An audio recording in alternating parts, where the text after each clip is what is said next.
ଜୟ ଜଗନ୍ନାଥ ସାଙ୍ଗମାନେ। ଆଜି ହେଉଛି ପୌଷ ମାସ ଶୁକ୍ଳପକ୍ଷ ଦଶମୀ। ଏହି ଦଶମୀକୁ ହିନ୍ଦୁମାନେ ଶାମ୍ବ ଦଶମୀ ବା ସମ୍ବର ଦଶମୀ ଭାବେ ପାଳନ କରିଥାନ୍ତି।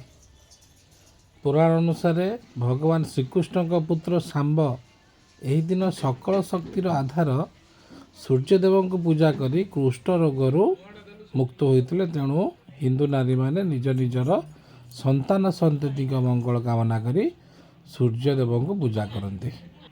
ତ ଆପଣମାନେ ଦେଖୁଥିବେ, ଇଏ ହେଉଛି ଆମ ଘର। ଆମ ବୋଉ କେମିତି ଚଉରା ମୂଳରେ ସୂର୍ଯ୍ୟଦେବଙ୍କ ଉପାସନା ପାଇଁ ଏଠି କେତେ ସୁନ୍ଦର ଆୟୋଜନ କରିଛନ୍ତି।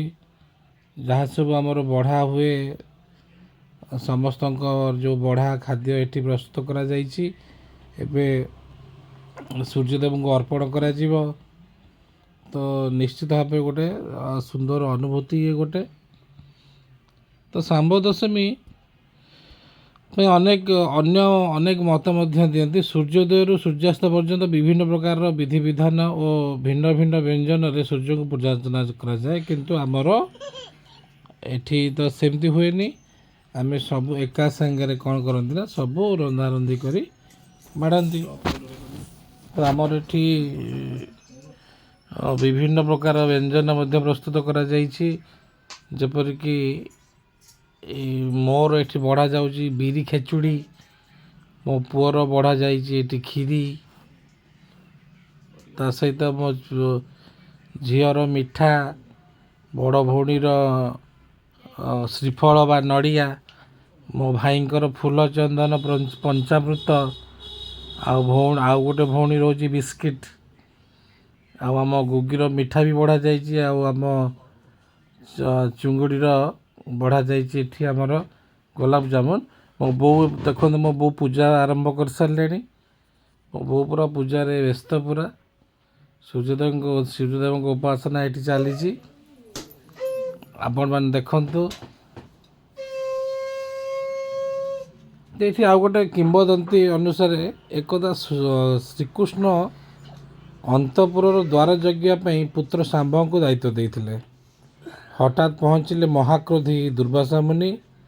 ସେ ସଙ୍ଗେ ସଙ୍ଗେ କୃଷ୍ଣଙ୍କୁ ସାକ୍ଷାତ କରିବା ପାଇଁ ଚାହିଁଲେ।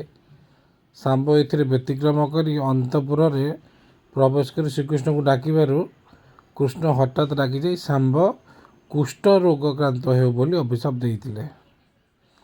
ଶାମ୍ବ କୁଷ୍ଠ ରୋଗରେ ଆକ୍ରାନ୍ତ ହେଲେ ଓ ଏଥିରୁ ମୁକ୍ତି ପାଇଁ କୋଣାର୍କର ଅର୍କ କ୍ଷେତ୍ରରେ 12 ବର୍ଷ କାଳ କଠୋର ତପସ୍ୟା ଓ ସୂର୍ଯ୍ୟ ଉପାସନା କରି କୁଷ୍ଠ ରୋଗରୁ ମୁକ୍ତି ହୋଇଥିଲେ।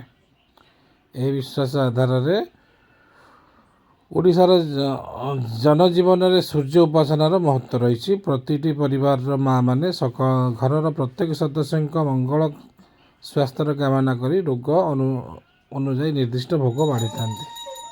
ତ ମୋ ବୋଉ ମଧ୍ୟ ଏଠି ଆଳତି କରିବାରେ ବ୍ୟସ୍ତ ଅଛନ୍ତି। ବର୍ତ୍ତମାନ ଆପଣ ଦେଖିପାରୁଥିବେ ଆମ ବୋଉଙ୍କ ଦେହ ଖରାପ, ତଥାପି ଦେଖନ୍ତୁ ତାଙ୍କ ମୁହଁ କେମିତି ଫୁଲିଛି ଥଣ୍ଡାରୁ। ପଛରେ ଆମର ବଚୁ ଅଛି, ଏଠି ଗୁଗି ଶଙ୍ଖ ଫୁଙ୍କୁଛି, ତା ପଛରେ ମିହିର ଭାଇ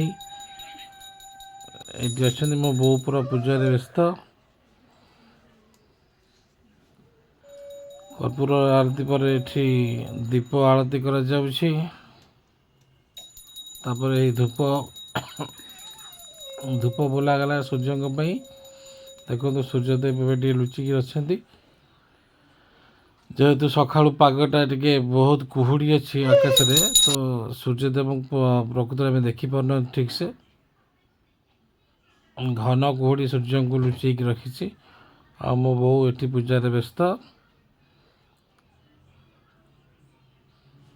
ଦେଖନ୍ତୁ ମୋ ବୋଉ ପୂଜା କେମିତି କରୁଛନ୍ତି।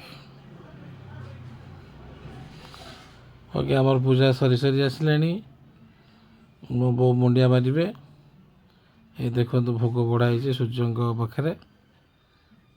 ଆସନ୍ତୁ, ଯାହାର ଖାଇବା ପାଇଁ ଇଚ୍ଛା ହେଉଛି ବୁଲି ଆସନ୍ତୁ ଆମ ଘରକୁ। ଜୟ ଜଗନ୍ନାଥ।